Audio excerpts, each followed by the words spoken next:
terkait dengan penyebutan dakwaan Amin Rais di kasus Alkes yang melibatkan mantan Menteri Kesehatan Siti Fadila Supari. Saya ke Mas Zainur Rahman di UGM Jogja, Pukat UGM. Mas Zainur, kalau disebutkan dalam dakwaan Anda katakan tadi masih jauh prosesnya untuk ke pengadilan, bahkan jangankan untuk bersalah, ke pengadilan pun belum tentu. Tapi kemudian ada aspek politik yang kita tidak bisa nafikan di sana. Apakah kemudian Anda bisa menilai bahwa proses memasukkan nama di dalam dakwaan juga ada aspek politiknya?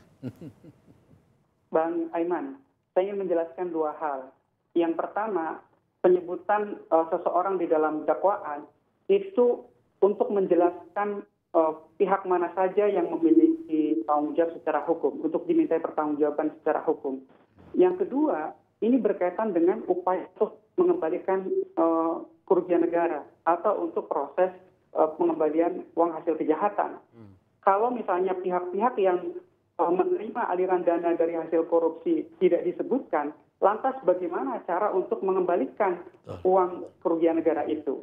Sehingga dua hal ini mewajibkan orang-orang yang memiliki kaitan dengan tindak pidana seperti menerima aliran dana itu disebutkan baik di dakwaan atau dalam kasus Alkes ini di dalam tuntutan. Gitu. Jadi penyebutan nama Amin Rais dalam dakwaan sepanjang logika Anda, sepanjang nalar Anda, walaupun kita tahu bahwa posisi Jaksa Agung sekarang Pak Prasetyo adalah kader dari Partai Nasdem yang pro ke pemerintah, tapi kemudian apa yang terjadi di dalam dakwaan jaksa, di dalam dakwaan jaksa yang menulis nama Amin Rais di dalam dakwaan jaksa dalam kasus korupsi Alkes, itu masih sesuai dengan koridor yang disyaratkan di dalam proses hukum?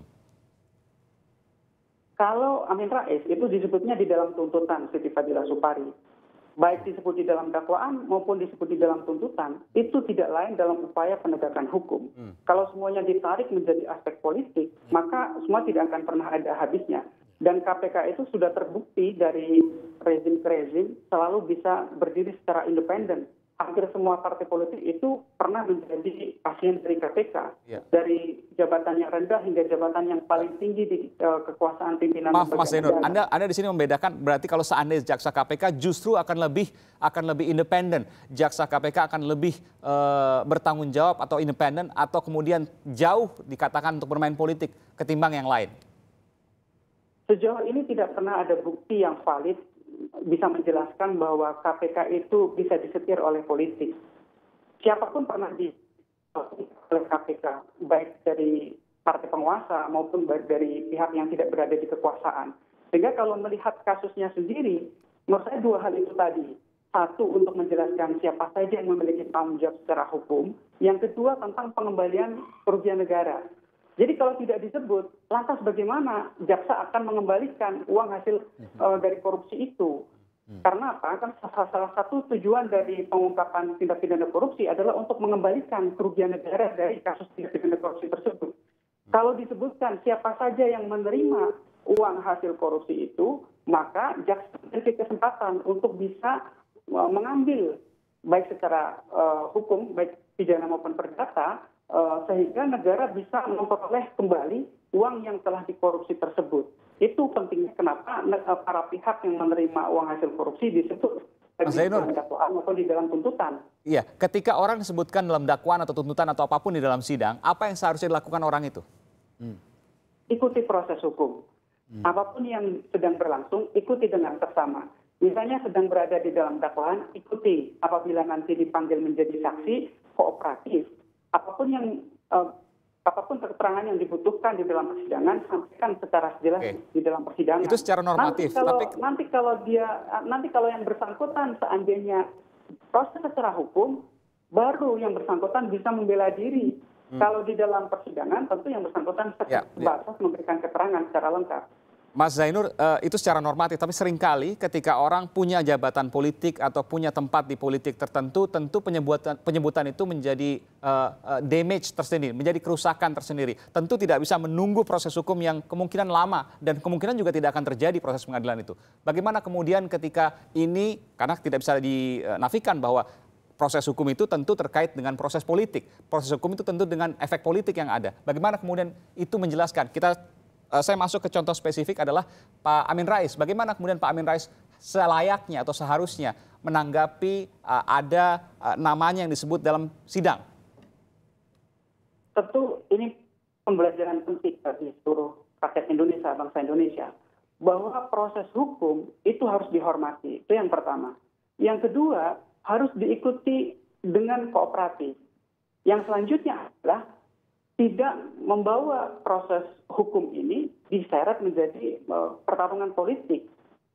Dilakukan oleh pihak-pihak yang namanya disebut adalah menghormati sepenuhnya proses hukum yang sedang berlangsung dan kalau perlu memberikan penjelasan kepada masyarakat bahwa ini adalah proses penegakan hukum yang sedang berlangsung di persidangan, diikuti secara seksama,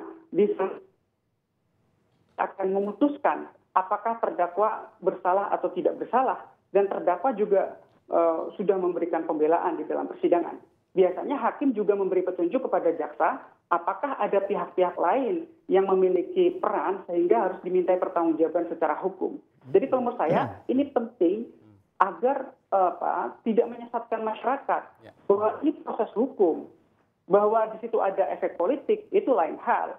Proses hukum itu harus dihargai, hukum harus menjadi panglima, dihormati dan hukum itu seharusnya selayaknya bisa dijadikan sebagai standar keadaban dari sebuah bangsa yang beradab gitu. Anda keberatan ketika saya menanyakan ketika apa yang akan Anda sampaikan tentu sebagai saran kepada kasus-kasus yang namanya disebut tapi memiliki kepentingan atau memiliki posisi politik tertentu sehingga menyebabkan kerusakan dalam dirinya. Ya tentu kalau kerusakan itu di luar hukum ya. Apakah kerusakan itu yang dimaksudkan karena dieksploitir oleh lawan-lawan politiknya. Kalau secara hukum, seharusnya bangsa yang memiliki kesadaran dan pengetahuan hukum yang baik, itu bisa paham. Ini adalah proses penegakan hukum. Jadi kalau proses penegakan hukum kembali lagi diseret kepada politik, maka kita tidak akan bisa memperoleh satu situasi di mana hukum bisa menjadi panglima, hukum bisa dihormati oleh masyarakat. Jadi sekali lagi, secara prosedur, secara praktik, penyebutan nama-nama yang terkait dengan tindak pidana baik di dalam dakwaan, di dalam pemeriksaan saksi maupun di dalam tuntutan itu adalah satu hal yang dibenarkan, satu hal yang lazim berjalan di dalam proses peradilan di Indonesia. Itu sudah seharusnya dihormati oleh siapapun, terlebih oleh para elit politik, para pemuka masyarakat, para tokoh-tokoh bangsa begitu. Anda mau mengatakan bahwa ketika disebut dalam dakwaan tidak perlu khawatir kalau memang merasa bersih dan kemudian silakan dijelaskan secara politik karena memang itu terkait dengan katakanlah memiliki efek dalam karir politiknya, tapi kemudian harus tetap mengedepankan supremasi hukum. Jangan kemudian mengkambing hitamkan hukum. Itu yang Anda mau sampaikan. Betul, dan KPK nanti akan membuktikan apakah nama-nama yang disebutkan baik di dalam dakwaan, di dalam pemeriksaan saksi di persidangan maupun di dalam tuntutan ini memiliki tanggung jawab hukum sehingga yang bersangkutan akan diproses secara hukum. Dan KPK itu memiliki tanggung jawab untuk bisa menuntaskan kasus-kasus yang sudah disebut di dalam misalnya di dalam dakwaan. Menuntaskan itu maksudnya tidak selalu berujung kepada penetapan sebagai tersangka, tetapi jelas apakah misalnya transfer dari X kepada Y ini dalam rangka pencucian uang misalnya atau bukan, atau ini dalam rangka usaha atau dalam rangka bisnis. KPK akan membuktikannya di dalam persidangan. Dan kalau benar ini adalah berkaitan dengan tindak pidana korupsi, KPK wajib menindaklanjutinya. Setidak-tidaknya ini harus dirampas sehingga bisa dikembalikan menjadi pemasukan negara gitu. Sehingga negara tidak selalu rugi. Pemberantasan korupsi bisa mengembalikan kerugian negara yang sudah disebar ke berbagai macam pihak. Zainur Rahman dari Pusat Studi Pukat UGM Yogyakarta. Terima kasih Pusat Studi Anti Korupsi.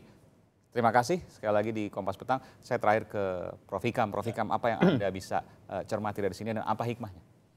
Kita bicara Ramadan jadi hikmah nih. Ya, saya kira ini memang seperti dikatakan Pak Zainur ya, Mas Aiman. Ini pembelajaran yang sangat baik. Pertama tentu untuk rakyat kita yang sedang melaksanakan proses demokrasi, kemudian keterbukaan, dan upaya untuk taat kepada hukum.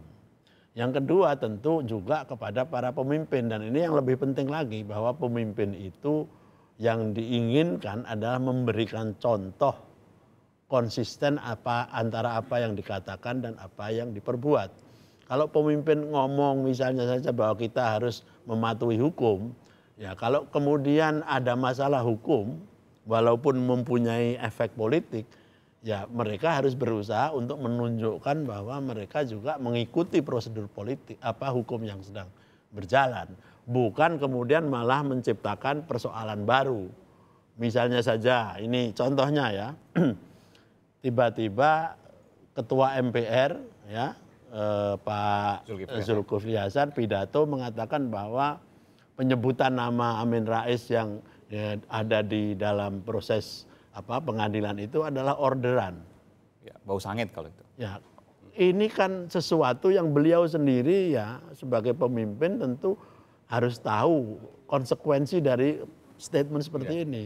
Paling tidak publik seperti saya akan tanya, kalau Anda mengatakan itu orderan, tolong buktinya apa? Kalau Anda tidak bisa membuktikan, berarti Anda kemudian memberi contoh yang kurang baik kepada rakyat bahwa proses hukum yang sedang berjalan kemudian ada tendensi untuk mempolitisasi. Nah, ini yang sebetulnya paling penting di dalam kasus ini. Supremasi hukum nomor 1, soal politik dan penjelasan itu hal yang lain. Terima kasih Prof. A.S. Hikam telah memberikan informasi di Kompas Petang.